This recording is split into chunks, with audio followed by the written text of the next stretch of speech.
Hello, my name is Bert Seelman. I'm 62 years old and I've been working for over 37 years in the natural health and human performance field.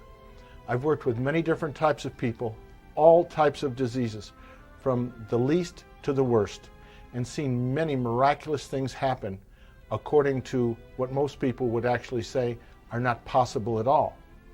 I want to talk to you about our misguided perceptions of the medical field, on the truth behind what doctors are practicing and what they are not practicing. They're not talking about the health that we think of today. They were at one time, but today this has been lost. I'm talking about the health that comes from total restoration, realizing that every 4 days we have a new stomach lining. Every 28 days we build a new layer of skin. Every 16 to 18 months our body is brand new to every cell. Think about how what we put in our mouths can change who we become as this time period changes. If we're going to eat ho-hos and ding-dongs, we're obviously going to become ho-hos and ding-dongs. What I'm talking about today is intent. What is the truth behind what people really are doing and what they have sworn an oath to do and what they are not doing? What I'm talking about today is not just the standard of care for doctors, but about the ignorance of people who think that all of these practitioners are about this person's health who walks in the door. This is not true. What I'm going to show you today, I have talked with many attorneys on. I'm about to show you that by law, most doctors and physicians today are not practicing according to their oath, and that they are doing things that are not only against their oath, but are actually crimes against humanity. I'm talking heinous, cruel, and unusual things that should not be done. Do not take me wrong. I'm saying that there are many doctors out there who wish to make things right for people, who have the right intent, but there are also more professionals out there who are not doing what they actually swore an oath to do. So I want you to consider the things I'm about to show you. You all know that they took what's called the Hippocratic Oath. Hippocrates said many years ago, "Let thy food be medicine, and thy medicine be thy food." Yes, we can change who we are, no matter whether it's cancer, or hepatitis C, or HIV. These things can all be arrested, they can all be stopped, and they can all be reversed because our body is a renewable resource. Yes, a new stomach lining every 4 days, a new layer of skin every 28, and that's right, a new body every 16 to 18 months. I've seen it happen. I want you to know today what the truth says. I'm first going to talk to you and show you the original Hippocratic Oath that was used up until 1964, and it was translated from the Greek. And for time's sake, I'm going to cut right to the chase. The old classical oath of the Hippocratic Oath for doctors said in the third paragraph, "I will apply dietetic measures for the benefit of the sick according to my ability and judgment. I will keep them from harm and injustice." Please note, I will apply dietetic measures. Where does your doctor today able to tell you, or where has he practiced with you, finding out what you're eating, how to prevent the diseases from happening? You go to this man for a cure, but yet he doesn't tell you anything on how to prevent it. Could it be because it makes him money? Or more importantly, could it be because a big pharma taught him how to practice medicine, and maybe he was duped? I want you to look at the next paragraph. "I will neither give a deadly drug to anyone who asked for it, nor will I make a suggestion to this effect." Notice that they have sworn an oath that they will help you with dietetic measures and that they will help you to get well, that they will not even suggest a drug or anything that can cause harm. Yet pharmaceuticals all have more side effects and the risk of greater problems than the things that they actually work with. We all know that when it comes to pharmaceuticals, there is no such thing as a cure. Your body has not been restored with what has broken down. The pharmaceutical products that you see today only eliminate the symptom. They only eliminate the symptom and mask the severity of the problem that you have. They do not do anything to restore. You will notice in every case when a person starts on a medication that as time progresses, they need more and more medications. Eventually, the side effects are so great and the symptoms become so numerous that you cannot determine which one has originated from the other. I want you to show yourself by going out and finding this old original Hippocratic Oath, what it says in the third and fourth paragraphs. Now I want you to look at the new Hippocratic Oath.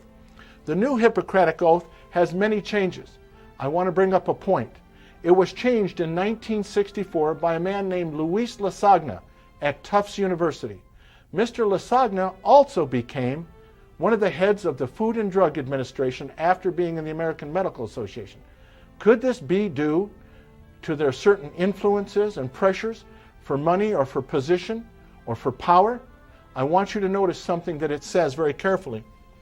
It says in the 4th paragraph, I will remember that there is art to medicine as well as science, that warmth, sympathy, and understanding may outweigh the surgeon's knife and the chemist's drug. You'll notice that the chemist's drug has now been put in. Where did this come from and why? Could this have been something from Big Pharma? Look at the next paragraph. I will not be ashamed to say I know not, nor will I fail to call in my colleagues when the skills of another are needed for a patient's recovery. Recovery? Or recovery for him to do another service that could cost you something more. I want you to look farther into this. It says that I will respect the privacy of my patients, for their problems are not disclosed to me that the world may know. But please follow. Most especially must I tread with care in matters of life and death. If it is given to me to save a life, all thanks. Well, of course, we would all be wonderful people, and we would want to help people and save a life. But notice what continues. But it may also be within my power to take a life. Whoa. Within my power to take a life. You're going to a man and you're going to sign a release and he has the power to take your life. I want you to think about this. This awesome responsibility must be faced with great humbleness and awareness of my own frailty. What? He's afraid that someone will come back and kill him? Or maybe take his life? But the next point is absolutely ludicrous. It is absolutely insanity. Above all, I must not play at God. He can give a life or he can take it, and he's not playing God. This is hypocrisy in itself. But go on. It goes down farther to say, I will prevent disease whenever I can, for prevention is preferable to cure. Now I want to ask you, cancer cannot be cured until you go back and help the self-cleaning mechanism of the cell. We've done this with too many people. I've seen it done with many healthcare practitioners. There is an actual restoration that can happen with your body because it is a renewable resource. But where are they talking about prevention? There is no prevention. In fact, Big Pharma has gone on TV today to actually sell you the drug so that you go to your doctor after hearing it on the TV and demand that you get it. But do you know the long-term side effects? Remember, once you start on a pharmaceutical, it is only masking or stopping the actual symptom. The disease itself is progressing.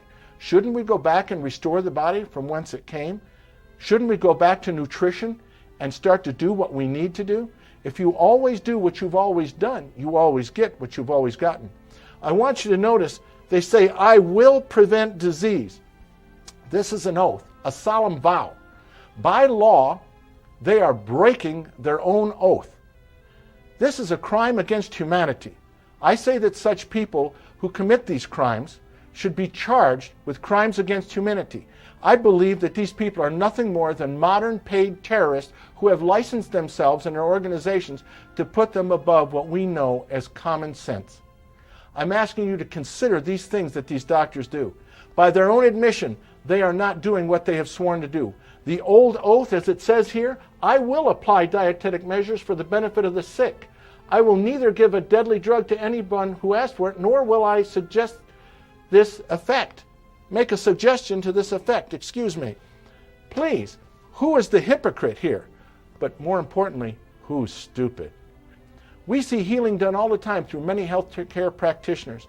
I say, take your health into your own hands. That going to a doctor is a big possibility for you actually signing your life away. Is it about your health or is it about his money? I want you to stop and look at these things. Your health is important, and so are your loved ones. Thank you.